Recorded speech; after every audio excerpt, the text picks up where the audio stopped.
Hey guys, iver-marjerison here, and this is the Do New podcast, dedicated to the exploration of unique hobbies, activities, and occupations. If you're interested in more of the project, be sure to check out my video series, Do New 52, where I'm traveling around the world for a year doing 52 different things for the first time. It's on YouTube, it's on Instagram, just search my name or head over to donew.org. With that, let's get into the show. Ladies and gentlemen, welcome to Do New podcast. Do New. All right, guys. So today I am here with Michael Vlamis, who plays Michael Guerin in the hit TV show Roswell, New Mexico. First off, Michael, thanks for coming on the show.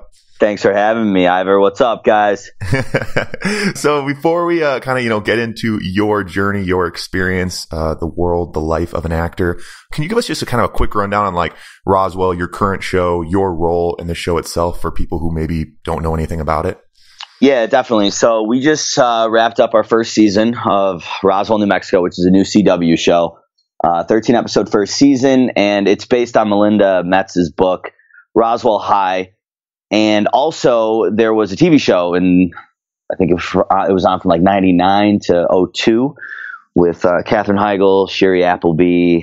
I think Colin Hanks was in there, but it was another show based off Melinda Metz's books, and that was just called Roswell. Ours is Roswell, New Mexico. We wanted to get a little fancy, but that. So the show is pretty much our showrunner Karina McKenzie's fresh take on the story. It's the same world, same characters, but everything is different from the books and from the original rendition of the show. So it centers around this girl who has been away for 10 years for reasons you find out as the show progresses, but she comes back to her small town of Roswell, New Mexico, and she's there to solve a murder mystery. What happened to her sister 10 years ago, which sent her to leave town. And, it turns out that this conspiracy in town starts unraveling these aliens. I play one of the aliens, Michael Guerin, and there's two other aliens who are my siblings in the show. And it starts we get outed and people start finding out about us. So it's the whole season is dealing with this murder mystery and also these aliens trying to protect their secret, while also trying to help solve / hide exactly what happened with the murder, because I'm not saying they were involved. I'm not saying they weren't involved. You have to watch, but yeah, man. So it's definitely CW at its finest. Yeah. I mean, and I just finished that first season, just finished up. What was that? Just a couple weeks ago now? Yeah, just finished, and then it's on Netflix right now. So May 1st it went on Netflix, so you can go binge it there. Oh, easy. Okay, yeah. I finished up. Finished up the season along with it. And it was quite the ride. It turned into there was some twists, and obviously no spoilers, but there's a lot going on. I actually enjoyed it, and now there is a second season coming, right? Yes, we have a second season coming. That was the cool thing about the show, is that the original show takes place in high school. All the leads are in high school. Now we're 10 years later. So it's we still definitely hit that early teen demographic that the CW, has ownership over on the TV space. But we're also appealing to the older crowd, right? I mean, we're smoking weed in it. We're having a lot of sex. We've got fights. I've got telekinetic powers and pretty much just get angry and blow stuff up. So it's cool. It's a little bit more of an edgier version of Roswell. Yeah, I definitely felt that. You could tell there was, like you mentioned, some of those things kind of directed at that younger crowd, but it was still, it definitely reached across age groups, I would say. Definitely with the sex, yeah. Yeah, with this. And so I want to talk more about get into your role within Roswell, what that shooting experience, what that looks like for you. But let's start from the beginning, with a little bit of your story. When did you first know that you wanted to be a telekinetic alien in a TV show? When did that first start? Man, I never knew that. But what I did know is that this was the beginning of 2018. I had been out in LA for 6 years almost, about 5.5 years acting, just audition after audition and just grinding and paying your dues and trying to get noticed and try to do work that is notable. And my acting teacher at the beginning of 2018, she told me that she had been coaching some actors going in to audition for this new show, Roswell, New Mexico. And she said she thought I would be a good fit for it. So she told me I should try to get an audition. Well, I have a great manager. I have great agents. And so they contacted casting and tried to get me in there. But casting said that I was more of a comedy guy and they didn't think I was right for the role. So call after call, they would not give me an audition. So it was like the final day before it was the day before the final auditions that Karina McKenzie, our showrunner, was holding. And so they just sent me the materials in the auditions, the 2 scenes that I had to do. They were each about like a 4-minute scene. It was a lot of material. And I just filmed those. I did what we call in the industry a self-tape. So if an actor can't get an audition, or maybe they're casting something in New York, but you live in LA, you do a self-tape. So they give you the scenes. You put yourself on camera. It's just the actor in front of the camera with a friend or whoever behind camera filming you and reading the lines as the other character. So you are pretty much auditioning as if you were in the space with casting, but you're just doing it on your own. And then you send it in. And most of the time, casting companies will not take unsolicited material. So you have to get an audition. Well, I didn't have an audition. So we just sent this tape in, and my manager just called and called and called until someone at his company was like, dude, you're going to ruin our relationship with this casting office. Like, this guy better be legit. And he was like, trust me, dude, trust me. So finally they watched the tape. We sent the tape in around like 6 p.m. They watched the tape. They called my manager. They wanted me to come in and audition and meet the showrunner in the morning. So he called me around like, I don't know, 9:30. And can we swear on here or no? Oh, yeah, you can swear. Oh, great. Well, the swear's coming. So if you guys want to hear was that a time? Did you need to swear? Okay, yeah. Well, when he called me, I was like, we have a good relationship. And I was messing around and I was drinking. And I was like, what's up, you handsome motherfucker?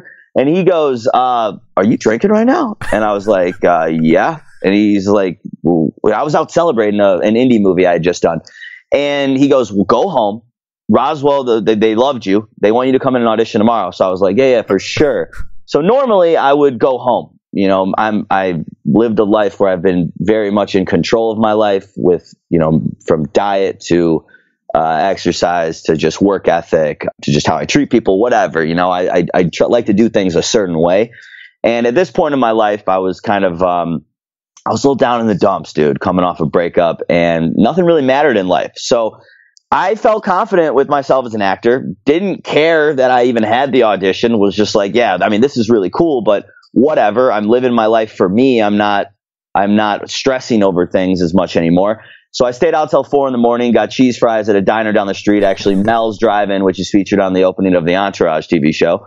Left my car at the bar, Ubered to the audition in the morning, and 2 more auditions later, they had me do the scenes in front of 30 executives at Warner Brothers, which is called a test deal. When you get a test offer, you go into the studio a lot of the times and you literally have to audition in front of 30 people in suits who run the company. It's one of the most nerve-wracking things you could do, I think. You're like in scene for that, or like, is it still just you in front of people talking, or is it like a scene they set up for you, or? I mean, I wish it was. If it was a scene that you can actually have some chemistry with somebody. Instead, no, it's a cast director sitting behind camera again, just reading dialogue to you, and you're just acting your best performance in that setting with 30 people in an auditorium staring at you. And so, yeah, that's a long story, but it was a very, unconventional route to booking this show. But yeah, a week later, they had 7 days to tell me if I booked it or not. And they waited those full 7 days. And then finally they called and they said I got it. And, I think it was about a week later, I flew to Albuquerque, New Mexico, where we shot the pilot in March of 2018. And then came home after a month of shooting, and we found out the show got picked up. And then what happened was we went to Santa Fe, New Mexico, thank God, because Santa Fe is much better than Albuquerque. Sorry, anyone from Albuquerque. That's just how I feel. And we spent about 6 months in Santa Fe shooting the next 12 episodes. So that first one, you went to Albuquerque, and that's when you shot the pilot. You shot that first episode, is that right? Yeah, you shoot that first episode because what happens is the studios, they don't know what they should be banking on, right? So they'll finance a bunch of pilots. They'll come back. They'll play those pilots for test audiences, like private test audiences. And then depending on what does the best amongst those audiences, that's what they decide to order to series to actually be on TV. And they gave us an order of 13 episodes total. And, that's what we ended up doing. And now we've got a second season. So everything's been going well. Gotcha.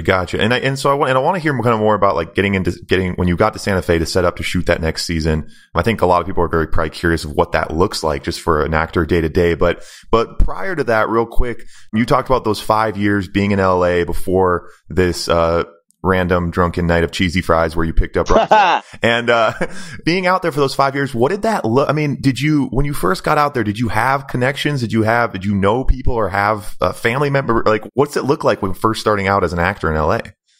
No, I didn't. Man, I didn't know anybody. I wish I did. God, I used to hate on everybody who used nepotism to their advantage because I didn't have it. But then once I kind of accepted that and knew that that's just how the game works and just kind of like let go of that chip on my shoulder a little bit, started befriending more people who were very connected, and these people used me in their short films and stuff and were very grateful for my talent that I brought to their projects. So I kind of found myself in this new bubble of like talented, creative people. And, it really is a town where when you get out here, you just have to be as good as you possibly can. And some people may not be good enough, but a lot of people are good enough, which is the surprising thing. There are a lot of talented people out here. You'll just maybe never hear of them because they didn't hustle hard enough or they just weren't lucky, didn't get that one shot, like that one role that's literally named your name and was the same age as you and was going through everything that you're going through at the same time in your life, which is pretty much what this Michael Guerin character is on Roswell, the show I'm on. So, I got really lucky, but those first 5.5 years were just like, it was such a hustle to the point where, I don't even know if I've told this story in an interview or anything yet, but, I was making up fake names and pitching myself as I would pretend I was an assistant of a huge movie producer. And I would call on behalf of the producer saying that the producer really believes in this young guy, Michael Vlamis, who we think fits well with your roster. You should take a look at his materials and see if you want to represent him at your agency. And so that's what you were saying. You were saying, yeah, you got to check out this guy. That's what dude. I made a fake name. I changed my voicemail. I made a fake email, and I had built a solid reel. So as an actor starting out, you really can't get anywhere unless you have some material on camera. And that doesn't have to be from movies, doesn't have to be from TV shows. It could be from student films, right? But it should be good quality and it should be good acting. And a lot of student films these days have both of that. So I was able to put a good demo reel together, showcasing different scenes of different short films I'd acted in. And I just blindly, wholeheartedly believed in myself. Whether I should have or not is one question. Was I ready at the time when I first got out to LA to just hit the scene without ever taking an acting class? Probably not. But I don't know, man. I think like grit and determination outweighs everything. Obviously raw talent is something you just got to be thankful for, but honing that talent takes a lot of work. And those 5.5 years was me honing the talent and also just me bullshitting everybody to just give me an opportunity for an audition and to get a chance. And I got a lot of opportunities that didn't work out, but a few of them worked out along the way, and that kind of led me to have that belief that maybe I can do this. And there were many times where I thought I should move home, but I never would do that, dude. I'm way too stubborn. So, well, and that's probably a big part of it. Being that kind of person who's out there just says like, just keep showing up. It sounds like it's one of those situations where obviously family ties, talent, a little bit of luck, but showing up every day, I'm sure is an important part of it. Yeah, dude. And I always had this chip on my shoulder where I didn't believe in luck, because I always thought that like if you believed in luck and somebody was lucky and the other person wasn't lucky, then that meant that there is this undefinable thing in the universe that some people have and some people don't. And that immediately puts you at an advantage or disadvantage. And I don't like that. I like thinking about how everything is on the same page. And it's just, if you work harder than that person, you're going to make it. But that isn't entirely the case. And it took me a long time to realize that. And until I booked Roswell and the events leading up to that and all the things that worked out in my favor, did I understand that, okay, maybe there's something out there in the universe that's a little higher outside of my control than than what I'm doing now, than how I think currently, which is that I can control everything. And that's just BS, So once I had like the success that I really wanted, obviously I'm working hard to go a lot further, but kind of breaking in with, being a series regular on a TV show, then I was kind of able to be like, all right, man, there's only so much you can do. You really have to leave it up to the universe to just kind of take you to that next step. Yeah, and I think that makes sense. And I think it's really, so many people struggle with, one side of that or the other. Like, it sounds like you used to be that person who was like, it's all about like what you have and what you bring. And then at the end of the day, it's like, you Google the credits after a movie and it's like half the people on there were cousins of someone that was already doing something. It's like, so there is like those random factors involved, but certainly that idea of, the talent and working hard too is part of it. So there is that interesting balance. And especially within this field in LA, because I just can't imagine how many people are out there trying to do this. So, yeah. That's, it's everywhere. And it's like, you go to an audition and most of the time, sometimes the audition room, the waiting room before you go into the audition is very diverse, right? Like maybe they don't know exactly what type of person or look they want to cast in this role, but a lot of times they know exactly what they want. So if you're in there, there are literally 10 other dudes and then, maybe 100 other guys throughout the day that are in this room or auditioning for this role that look exactly like you or very similar. So it's like, Jesus, I'm so replaceable. I've never thought about that before. Yeah, just a bunch of hilarious. And those are just the people that got the audition. Those aren't the thousands of people with managers and agents who submitted headshots and didn't get called in. And then you got to also factor in the other thousands of people who don't have managers or agents who wish they had managers or agents to be able to submit to that role.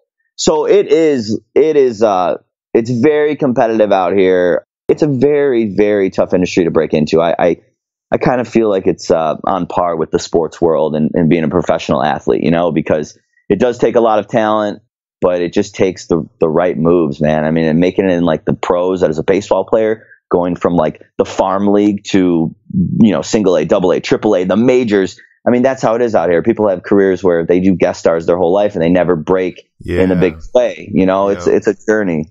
And that's why, that's crazy. I remember like, being from like my small town, like we'd have one kid who would like go like past college baseball to the next level and we'd be like, he made it. And it's like, no, he's not even close. Like he's still not even close to making it. And I'm sure it's the same thing with acting. People who you get a small show or you get a commercial and then, it's like, it's pretty hard. Even from there, it feels like I'm sure you've done a lot and you have, but long ways to go, Yeah, dude, I booked my first audition out here. It was a co-star role where I had a few lines on a date with Zooey Deschanel and New Girl. And that was my first audition out here, never taken a class or anything. And I was like, oh my God, this is so easy. I'm the man. I'm going to crush this. And then I didn't book for like a year and a half. And the next thing I booked was like a commercial where I was in it for like a second. Yeah, just like acting's a joke. I guess I got the genes for it. Yeah. I was so naive, but that's what it took. If I wasn't naive, I don't know if I would have embarked on this journey, because if you're a really practical person,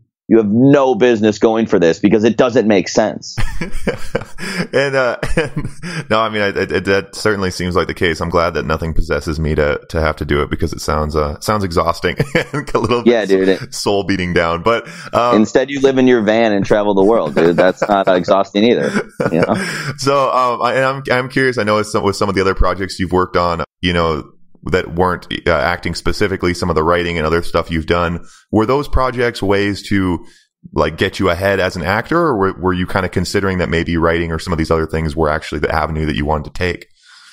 I made a lot of short films as a kid, growing up in a suburb of Chicago. I got a video camera when I was in like third grade, and every time there'd be a class project, instead of doing a presentation or something, I would pitch the teacher on an idea. I can make a movie. And, most of the time I got away with that. And I was really fat back then. I would just make funny faces and I just enjoyed making people laugh, But so, I stopped doing that once I got to high school pretty much. And then it wasn't until my senior year of college I got back into it. But those early years, I think, were really informative of my storytelling capabilities. And I think that's always been in the back of my mind, is that I would like to be telling my own stories, not just acting in other people's stories.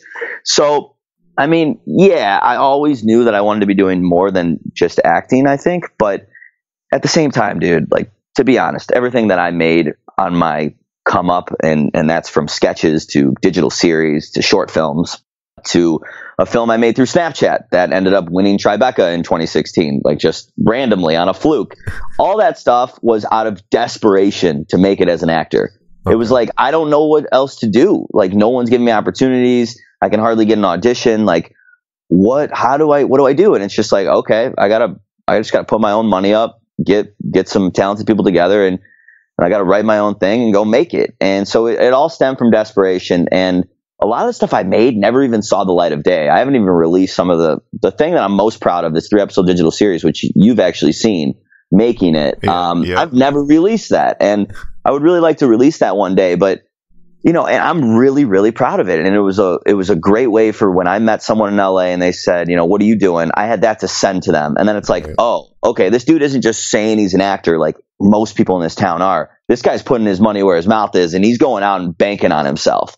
So that got me some respect and clout, even though it never got released. It was something I could send to an executive or an agent or a manager or somebody that I ran into.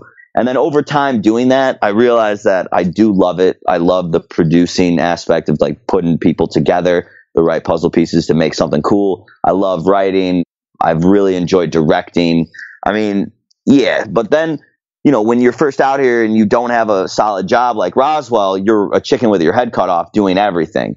So once I kind of put my hat in, I kind of tried all these different avenues, I realized that they're hard to do at the same time. Like writing, directing, producing, and starring in your own project is a lot of work. Maybe it's okay to let other people wear some of these other hats while I just act for a bit. So, the acting has been a focus, and I feel like I've got a little bit of notoriety now on that front. I've got a ways to go, but I'm in a good place. And now this year, by the end of this year, I want to be considered as a legit screenwriter in Hollywood. And I'm on the path to do that right now with a TV show I wrote, with my writing partner, and then with my writing partners, 2 other films that are floating around too that I wrote, features. So the writing definitely has taken off, and I didn't start writing really till, I've always thought of myself as a writer, kind of, and a storyteller, but I didn't really start learning how to write a screenplay till 2017, and all this meetings and this success that I've gotten has been just literally honing my writing skills for the last year and a half out of desperation. Yeah. Well, and I'm sure, all those kind of things too. But like to continue hustling in the direction. I'm sure writing it's all part of a similar, world, and helps you get that understanding and improve your craft in general. And, I'm sure has translated into being a better actor for it, I would imagine. Yeah, definitely. I think the biggest thing in like life is knowing where you want to go or what you want. Because when you know what you want, I remember I read this book a while back. I forgot the author, but it was called The Slight Edge. And that edge in that book was this guy knowing exactly what he wanted. And when you know exactly what you want, it's on your mind all the time. It's in your vocabulary when you speak to people. It's just your energy that you put out there. And so knowing where I wanted to go, I was eating, drinking, sleeping, dreaming, just film. And you get a little narrow-minded and a little sidetracked, and you stop. There was a while where I wasn't discovering new music, and I love discovering new music. There was a point where I had no idea what was going on in the world, really, aside from like just talking to people and hearsay. I wasn't keeping up on anything, but that didn't matter. I was a madman who would wake up every day and just figure out, okay, who can I meet with to get into this project? Who can I meet with to get an audition here? How do I get rep by this person? What can I write? What can I create today? What pitch deck can I have ready to go? What short film can I be shooting this weekend? Like, I just went absolutely crazy to the point where nothing else mattered in my life. I pretty much sabotaged a relationship a long relationship I was in because of it. I was very selfish, but looking back on that, it might have been, that's my path. That might have been what I had to do. Not everyone has to work that hard. Some people got it a little easier, but not me. I had to throw everything at the wall and just see what started sticking. Yeah. And I think, I mean, there's something. Yeah, it's one of those tricky things, but it's certainly a story that's told with a lot of high levels of success. Comes this kind of obsessive behavior that becomes sort of restrictive, and a lot of times, I don't know, you hear those stories of relationships, social things, whatever other things kind of falling to the wayside in this kind of obsessive pursuit of something, and it's endearing and like admirable in a lot of ways, and it seems like the path that is taken to success in a lot of cases, but certainly there's some costs, I guess, involved, and it's sounds like quite the experience, but at least the TV show came at the end of it. Yeah, at this point. I know, thank God, but it's so funny because I think about it all the time. The TV show could have easily just not come, and I would be in the same exact position I was in a year and a half ago. Instead, I'm in a whole new position, which is so weird. And because how much longer could you have continued that without a big break? That kind of becomes the question, Right. But I think that's the difference, is that I would have never stopped. And that's Will Smith's got in an interview. He's like, I'm not the best. Like, I've never been the best. The difference is if me and another guy get on a treadmill, I'll die on the treadmill. Like, I will die running on the treadmill. Exactly. Yeah, it's a powerful, it kind of gets you going. So, okay, so this kind of journey you've talked about, I think a lot of people maybe can't personally relate to it, but they can sort of maybe think about it, whether it's someone they knew or in a movie or something, this kind of struggle, this hustle, the artist getting somewhere. But now I guess I don't think a lot of people have any idea, what does it look like to have, now that you have this show? Like, give us an example of just flying down to Santa Fe to shoot this last season. Like, where did you stay? What did you do? Do you work 9 to 5? Like, what does it look like for you to be shooting a show? Dude, it is the best thing in the world, and it's also exhausting, but it is the best thing in the world. But it's a wild life, dude. I mean, imagine everything you know now about your life, everything you have, and then one day you just book a job that says, no, you are moving here for 6 months, and you're going to be working 12 hours a day, almost every day. And then you'll get to go back home. And then you'll come back here again in 6 months, and you'll do it all over, So that one of the hardest things, I feel like actors get paid so much money to just relocate and change up their lives and leave your families, leave your loved ones. It's such an interesting job in that aspect, where you really just get uprooted and your whole life changes. I mean, my life in LA, I live with a bunch of roommates in a fun house in the middle of West Hollywood, where there's all this action, great restaurants, nightlife, whatever. And then you get uprooted to Santa Fe, New Mexico, where it's beautiful. Don't get me wrong, it's very beautiful. But the median age is probably upper 50s, maybe even more than that. It has to be more than that. I mean, my friends are like 65-year-old women I play pickleball with on the weekend, and don't get me wrong, I love it, but it's definitely 6 months, and it was like you were there for that first season was 6 months you were there? Yeah, first season was 6 months. Playing pickleball with the locals. 6 months. I got lucky though, because one of my co-stars who plays Noah on the show, Karan Oberoi, we roomed together. A mutual friend of ours, another actor, Vinny Chibbers on the new CBS show Redline, he said that we would get along, because he knew we were both going to be on the show. And so we lived together in like a 2-bed, 2-bath casita, which is like a small Adobe style home in Santa Fe. And we lived, probably like 15 minutes, 20 minutes from the studio, right in the plaza of downtown Santa Fe. And, it was a great experience. That guy was very similar to me. He was the coolest roommate I could have had. We had a great time, but your typical day is, you don't get your shooting schedule.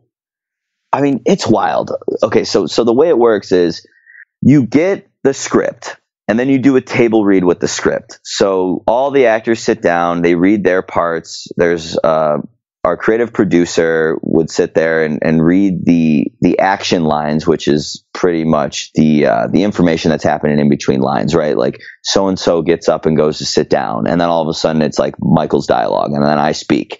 And so you do a whole table read, which takes about an hour, what the episode runs, the length.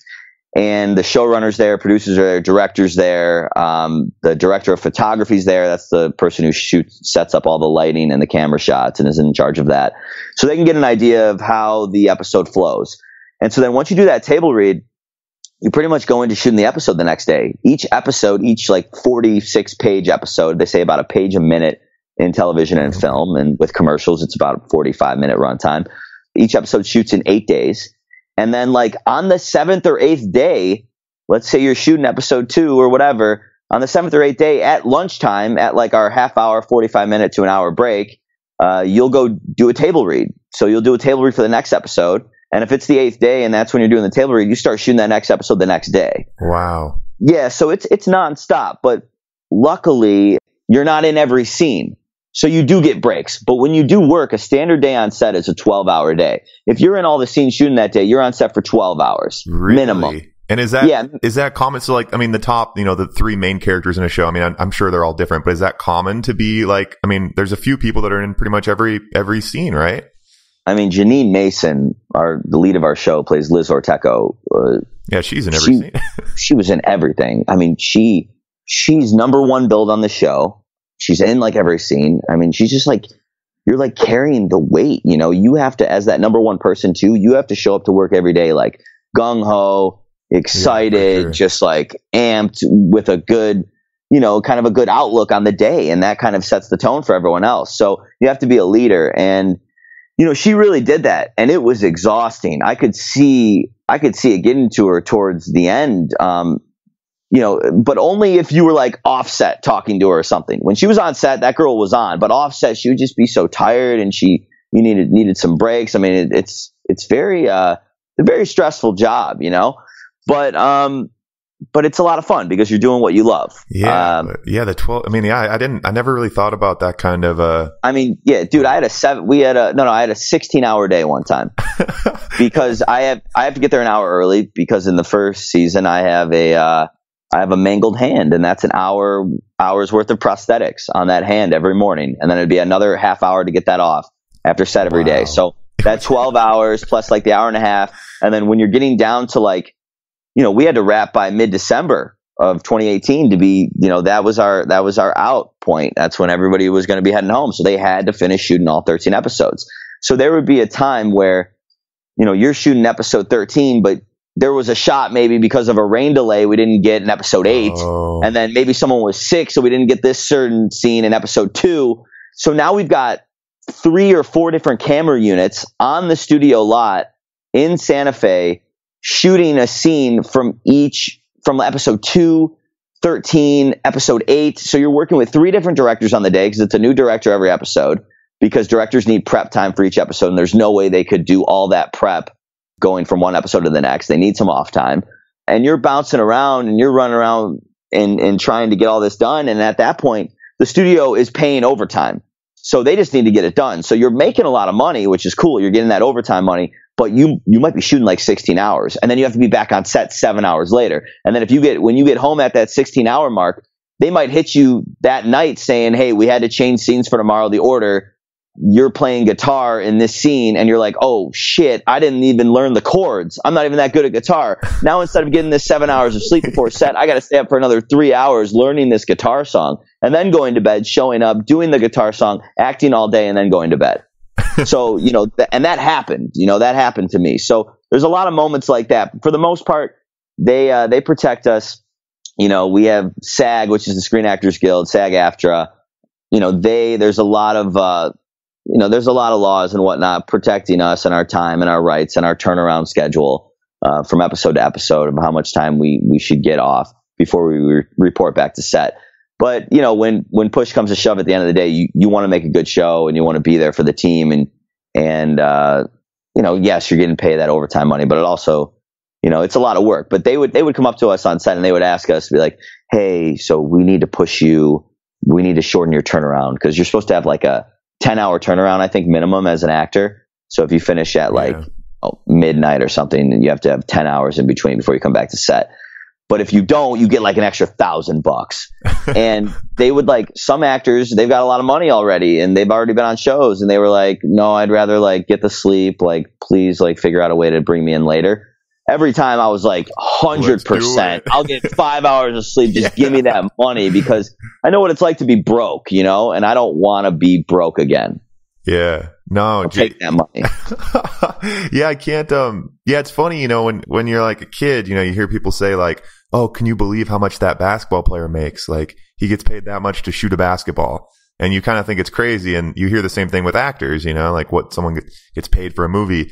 And as I get older, I realize I'm like, no, like that dude works really hard. That dude's like, well, you know, you don't think about like, this is their, like, they've completely dedicated their life to this. And it's like, I mean, dude, I can't change my hair for the next 3 years. I can't, like, I can't get a tattoo without asking the showrunner. Yeah. I can't, you know, it's crazy. You get paid a lot of money, but like, think about also all the publicity I've done, you know, like they fly me to these places and all that, but like, I'm not getting paid to go sit, you know, on a panel for hours at a time, answering questions about the show or doing interviews. Like, I want to be doing all that stuff because it helps promote the show, and I want the show to be seen by as many people as possible. And you know, obviously that helps my image as a performer.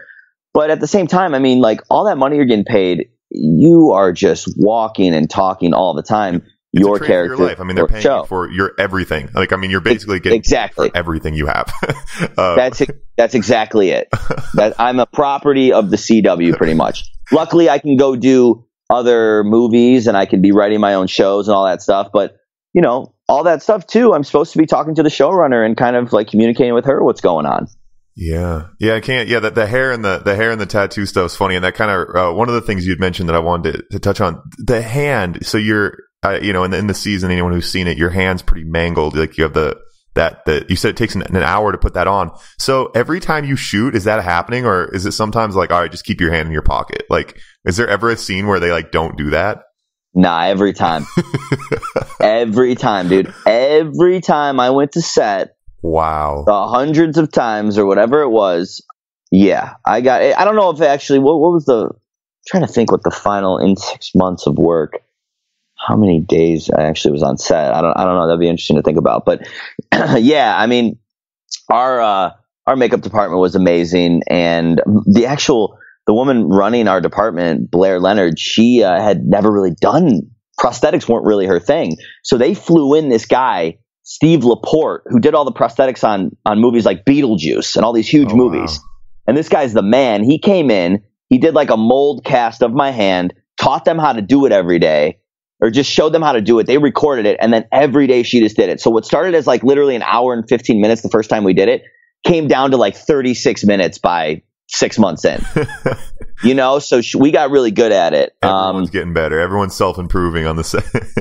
Oh, every day. Yeah. So there was, and especially myself as an actor and like learning, you know, I'm definitely the type that I like to make everything real when I'm on set. Like, I don't like to think of myself as acting. I just want it to be real. If my mom is dying in a scene, I think of my mom in Chicago dying and I make it real. My mom she's dying right now. And I just convince myself that that's happening. And then I just have no idea what's going to happen on screen. I don't know what I'm going to, like, I know the lines, but I don't know how I'm going to say them. They just come out however I feel like saying them in the moment. But a lot of times when you do like a really hard scene, you know, before the scene, you're like really pumping yourself up, like getting in the zone, like, you know, putting so much pressure, like this has to be a big scene. I got to cry. I got to do this. And it's like, nah, dude, you don't have to do anything. It's all bullshit. Just like believe your circumstance. And if the scene says you have to cry here, you know, if I feel like crying, I'm going to cry. And if you want to tear on that line and it doesn't come on that line, so be it. It might come somewhere else, you know? It's just like being comfortable enough to allow yourself to just be vulnerable in the moment and discover. And that's the coolest part about acting to me, is that I never know what I'm going to do. I'm kind of a wild card at times, you know? And, you know, because sometimes if you yell in a scene, the person doing sound, he has to adjust his decibel level on his recorder. And he'll come up to you and he'll be like, "Hey, Michael, are you going to scream again on this take?" Yeah. And I'll be like, "Dude, honestly, I have no idea. Michael, yeah, like, I don't even ask me that. I don't know what I'm going to do, you know?"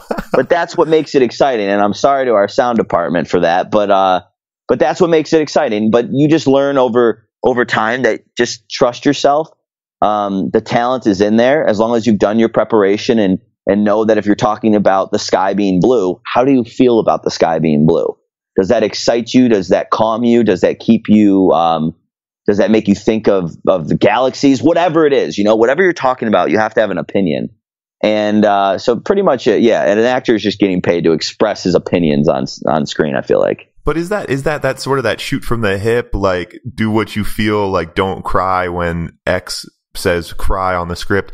Is that your personal way to do it, or is that something that like that's my personal way to do it? Because there is, there obviously probably isn't actors who follow a little bit more of a formula, I would imagine. In that, well, dude, tons of actors follow this formula of where if it says he sits down, they sit down, or if it says he like in the script he's following the rules. Like, yeah, man. I mean, which is it's hard to not follow the rules. You could read a script and it could say, it could be like, I don't know. It could be like, it could have a question mark at the end of a sentence. I'm trying to think of something specific, but there's like 100 ways to say a line. Just because it has a question mark doesn't mean I have to ask it in a question. I could say it in a matter of fact, but a lot of people get married to these punctuation marks. I mean, I heard back in the day that Christopher Walken, when he looked at his script, he would black out all punctuations. Oh, that's interesting. Listen to that dude speak and tell me that guy pays attention to any period or comma or anything. Interesting. Because granted, there are times where you need to take a beat. There are like moments that really need to land, but that should all be in your prep. If you're telling your girl or that you love her and you've never told somebody in your life that you love them, obviously, I mean, maybe it's not obvious to that many people, but for me, I would take a moment there.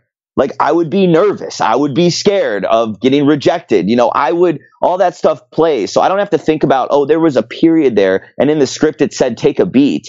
It's like, no, I'm going to take a beat if I want to take a beat, or I'm going to be like, I love you. Like, and it's just going to come out. Like, you never know. But that's definitely just my style. Johnny Depp once said, I heard him say it at the Dolby Theater in LA. I saw a screening of his movie Black Mass with the director. And they were speaking, and he said that when he looks at his scripts, he doesn't even read the action. So there might be, the action again, like I said earlier, it was like, so-and-so gets up or he kisses her, whatever. He doesn't even read that because as an actor, why should he know what he's going to do? Interesting. That's fake. That's not real.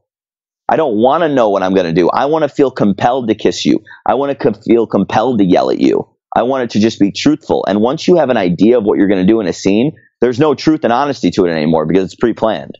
I mean, and I guess to really getting into your character, but knowing your, like, who your character is so that you're not, you're doing what Michael Guerin would do in the situation compared to like what Michael Vlamis would be doing, I guess is also still kind of part of it. Like, you need to feel that role to make those impulse decisions. Exactly. But the difference is that everything that Michael Guerin does in the show is what I would do, Michael Vlamis, under the circumstances of Michael Guerin. So I am always just being myself under completely different circumstances. And that, I think, is, people might think that's not like, oh, you're not like transforming or whatever. But it's like, no, I am. Because in this situation, Michael Vlamis would laugh and wouldn't be vulnerable and would hide how he's feeling. But in this situation, I always do the harder thing to do. So my acting teacher a long time ago, Sandy Marshall, she taught me that, I would go in, if I had a really emotional scene with somebody, I would do what I would do in real life. I would like make jokes or laugh it off. I would deflect. But on screen, it's not interesting to deflect. What's interesting is to rip your heart open. And that's the hardest thing to do. But so when I'm there and someone tells me something very emotional, very vulnerable, I am just the most open human being I can be. And I let that affect me and I let that hit me instead of like holding up a guard like we have to do in life. If you walked around without a guard up in life, you would probably get destroyed a lot of the times. Your emotions would get ruined. And we have to, I'm not saying people should be guarded. People should be open, but there are times where we need to protect ourselves. On screen, I'm never going to protect myself. Interesting, but the way you said there, but like you're doing what Michael Vlamis would do in a different situation. Do you feel like you mentioned, I know this role is something that you kind of related with. Do you feel like that's always going to be the case, or will you have roles in the future where it's completely unrelatable and nothing from your regular life can be pulled into it, or is it always something that can? What do you think about that? I will pull anything from my relatable, dude. So it doesn't have to be the exact same thing, right? And it's not like that's not me on screen. In a lot of ways, it is me on screen. There's a lot of times where, as the character, like in scenes where my brother punches me or like someone hits me, and if I don't, there's times where I get hit and I don't hit back. In real life, I'm going to hit somebody back in the face every time if they hit me. In the show, I can't do that. So I have to like stifle my impulses.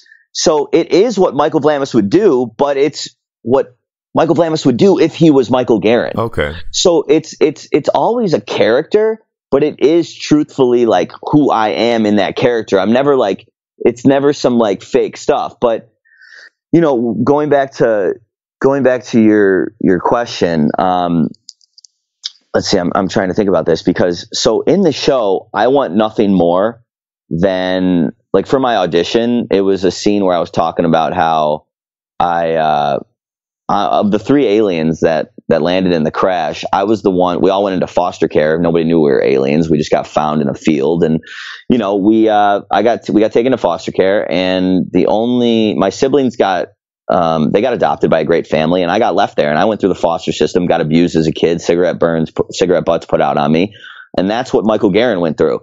Did I have cigarette butts put out on me? No, but did I have some adversity in my life from playing sports and like thinking you're going to have a great season and then all of a sudden a German Shepherd attacks you and you can't play baseball that season? Like that happened to me as a kid. Wow. So, you know, I take moments like that and I apply them to the character. So Michael Guerin, all he wanted to do when I read the scene and I had the audition, all he wanted in that scene was to be back and reunited with his family in space. Yeah. All I wanted as that time, Michael Vlamis, was to be reunited with my girlfriend of 5.5 years who broke up with me because I was being a self-centered asshole trying to hustle in the industry.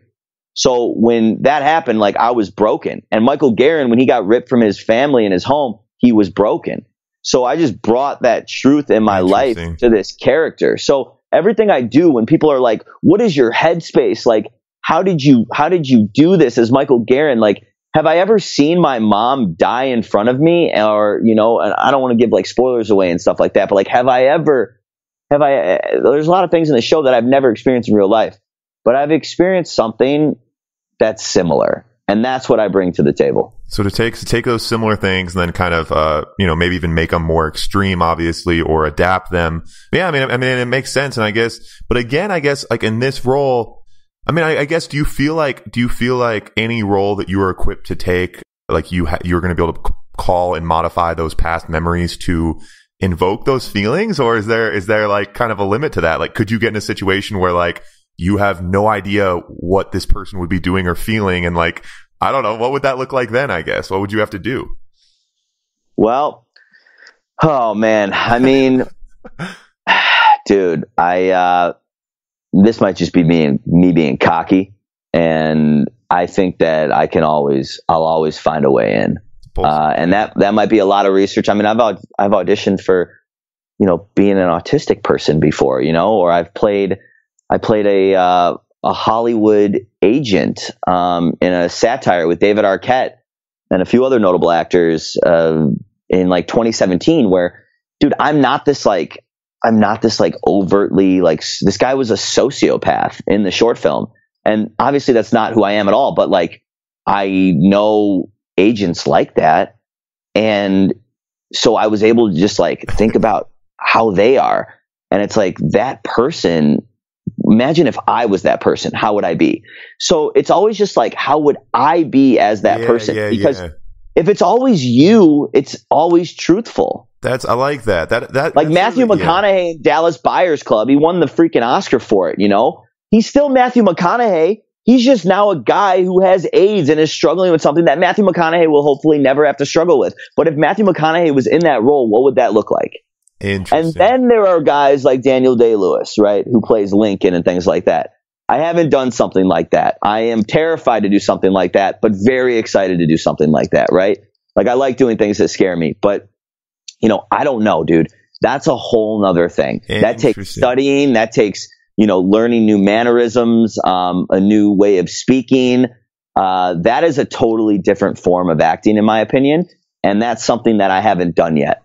Interesting. That's an interesting way to to contrast the two, because what you're talking about, like with what you're doing versus kind of that extreme method acting where like Daniel Day-Lewis is in that character, does not leave that character, eats like that character, walks like that character, and treats his wife like that character for a year or whatever. The difference there, I think that's interesting, because when I think of an actor like what you were talking about, that regular style of acting, I think of, you're like, okay, your dog just died, pretend to be someone whose dog just died.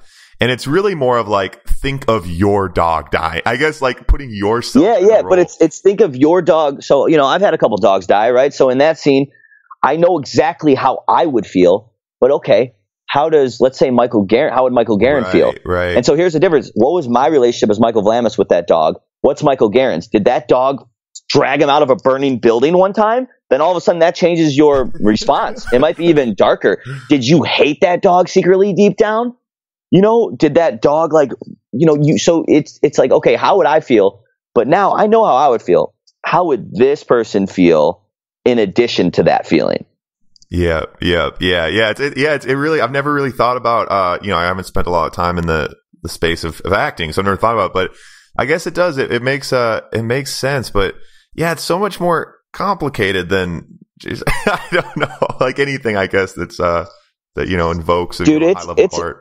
It's a weird thing, man. I mean, when I booked that David Arquette short film it was on Vice, The Big Break. When I did that, the director told me this can't be like Jeremy Piven, Ari in Entourage, because we've seen that already. Interesting. And I just nodded my head and I was like, oh yeah, definitely.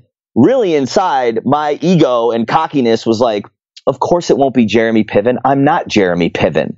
Right. I'm me. So I don't have to do anything to not be Jeremy Piven. If I don't do anything to not be Jeremy Piven, I will inevitably not be him because I am not him. Yeah. That's how I think about it. And I think that's where people get lost in auditioning and in acting. And I think one of the biggest things like an actor can accept is that when you get an audition, you're not like, you're you. And that's the most valuable thing you have, all of your unique life experiences. So bring yourself to the character, because that's what's going to set you apart from the rest. When you see an audition and you read it, 90% of the actors going in there are doing it the way it says on the paper, right? They're asking the question when it says to ask the question. But you in that moment, would you ask that question? I don't know. And you don't know unless you allow yourself to be free enough to just figure out what happens in the moment. And just like staying moment to moment and just being an active listener and being present. So it's really just like bringing your unique ability, and your unique set of skills is your life and what you've experienced. And that really does. And in like so many things that are competitive, it's like if you just go in there and read that line the way it's written and the way you think they want to hear it, unless you are.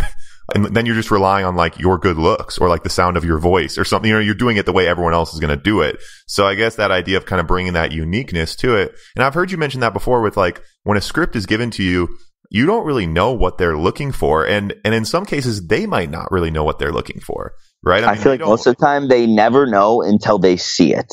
Right. Like you never know until you see it. I mean, I produced my first feature film last year. And one of the guys who was starring in it opposite me was supposed to be this like really like pretty boy in shape, like really nice, like Army Hammer type guy that I was competing with over a love interest in the film. And we took a meeting with this guy, Craig Lowe, this Australian actor, who was all tatted up, a total like he's a comedic genius. He's kind of an asshole in the way that he like delivers his comedy and stuff. And which is kind of like how I am too, right? Like I like kind of like taking the piss out of my friends and just messing around because I like people ragging on me too. I think it's funny. It's fun. And that's how this guy was. And all of a sudden it was this, we never saw the character as this guy, but the movie I don't think would have worked as well if that guy didn't play the character, because then all of a sudden it made two people who were like on the same page as one another fighting, going head to head the whole movie with this girl. Like we would have never saw that or thought to cast that until it was right in front of our face. And we were like, oh, this actually works even better. Yeah. I mean, and that idea of them not even knowing, because it's funny when I watch, Roswell with you, I just can't, I'm like, what if Michael wouldn't, like, I swear you are playing that role exactly how it should be, it was meant to be, it was written to be. But because I know that your tendency to kind of shoot from the hip on things, it's curious because someone else would have done it completely differently. And it's hard to really imagine. Someone else would have done it completely differently. And I bet you'd be saying the same thing. If they did it, if they did a good job and they were truthful, you'd say the same thing. I can't imagine anyone else in the character. It's just owning your space, you know? It's owning your space every second of the scene. No, and you know, and you felt, and I felt it, man, with your, anyway, yeah. I mean, it's anyway, really big fan of your role in that show. I appreciate that, man. I think the most interesting thing is when I'm playing that character, I feel like that's me. I feel like I'm this guy who's like, in life, I have definitely, whether I've been the underdog or not, I've believed myself to be the underdog because I like that feeling. I like coming out of nowhere and booking a role when you shouldn't have been the guy. You're the unknown, you know, like I like having that chip on my shoulder. It drives me to outwork people. It gives me that competitive edge. But my showrunner says of all the actors in the show, I am the most different in real life than my character, which is so interesting to me because I feel like that's who I am. Interesting. But those are just shades of who I am that my showrunner maybe hasn't seen, because has my showrunner seen me blow up a car or like get enraged? No, because in real life we shouldn't be getting enraged like that. Right. But I have that in me, you know, I have that in me and I just let it out with this character.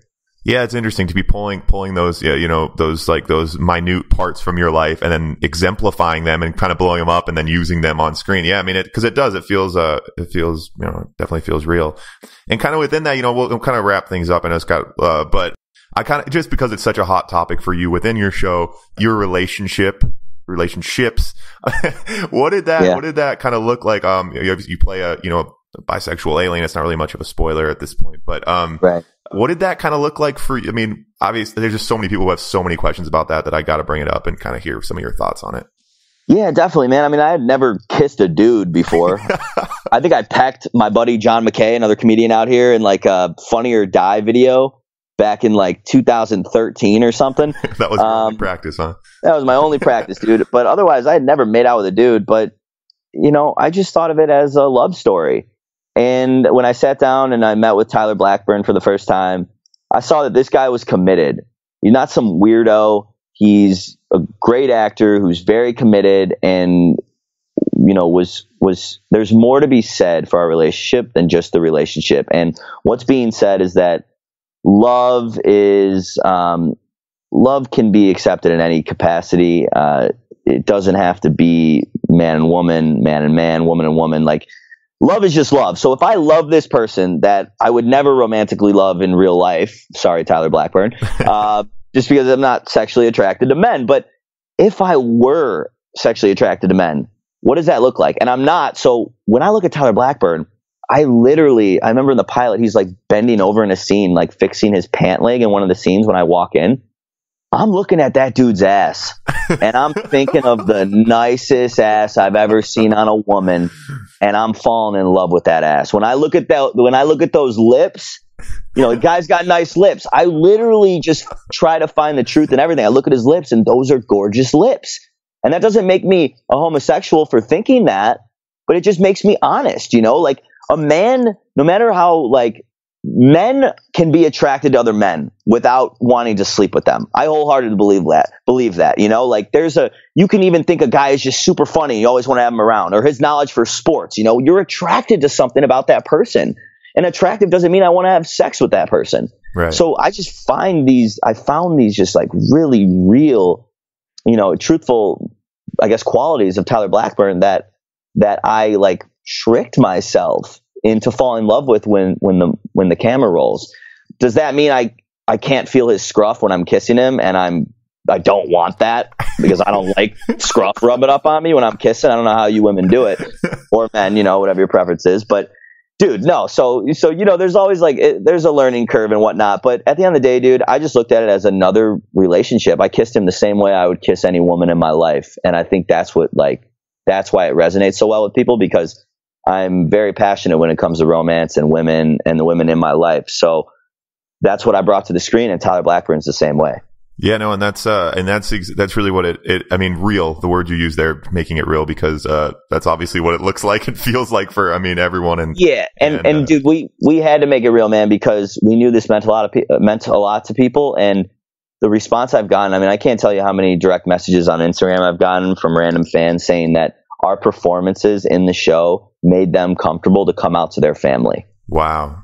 Yes. So, and that was our goal from the beginning. And Tyler Blackburn even just came out a few weeks ago in a magazine that he's bisexual. Oh, really? And that was something that he felt like he had to hide because he was this sex symbol on Pretty Little Liars. Interesting. Wow. With, I think, Ashley Benson. I think that was that was the actress that he was romantically involved with on that show. And, you know, he's looked at these teenage girls all over the U.S. and the world. They swoon over him. But like, little do they know is that this guy's bisexual, and he feels like he has to hide that because he has to put up this keep this wall up to be this sex symbol. But so even the show, man, was like a launching platform for Tyler and his sexuality and him feeling comfortable coming out. So it really meant a lot to him, and it really meant a lot to me. And I just we wanted to do it justice. Yeah, no, and it certainly, and it felt like, I mean, just watching it, obviously it's, I mean, intense, real, but and then the love that you guys have gotten online and social media, like you mentioned. Yeah, it's awesome. I mean, it's awesome, and it's you know, and it's just so cool you were able to be a part of it, and that you getting this show after that whole grind and your whole story, and to really knock it out of the park and have the excitement of other people, and obviously because the second season is coming out, right? Yeah, man, I have no idea what's going to happen in the second season too, so it's going to be interesting. And when are you shooting? When can we expect that? Well, I think we're going to start shooting again in August. We'll find out in about a week or two how many episodes we're going to have, and if we're going to be a mid-season, which is getting released in 2020, or if we're going to be a fall premiere, which is getting released at the end of this year. So I don't know when we're going to be back on TV, but it'll either be probably sometime between like October and January again at the end of this year, and we'll start shooting. We'll find out how many episodes. We'll probably, I don't know. I don't want to say how many because I really don't know, but 13 being away for 6 months, that was enough for me. I mean, doing more is cool. You get to make more money and stuff, but it's about having the freedom to live your life, and I love what I'm doing out there.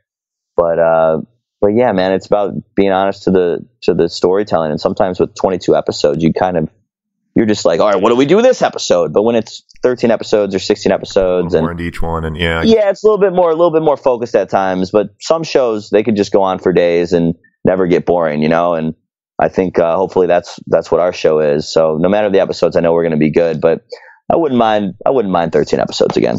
Yeah. I mean, it seems like there's certainly enough kind of drama going on in Roswell to stir things up. I mean, I'm excited to see where it goes. They did a good job last season with some twists and turns, and yeah. So if anyone hasn't seen it, so normally it's I was streaming on CW's website, but now it's on Netflix as well.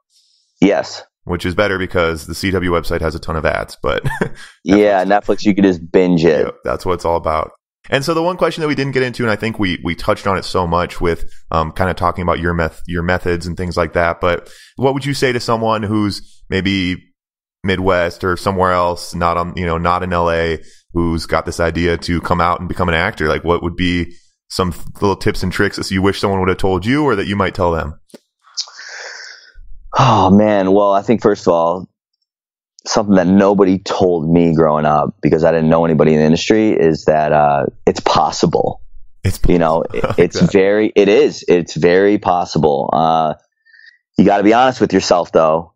You got to know if you're willing to put the work in. Then I say completely risk it. I say get that ticket out to LA, get into classes, go on every single student film Facebook page there is.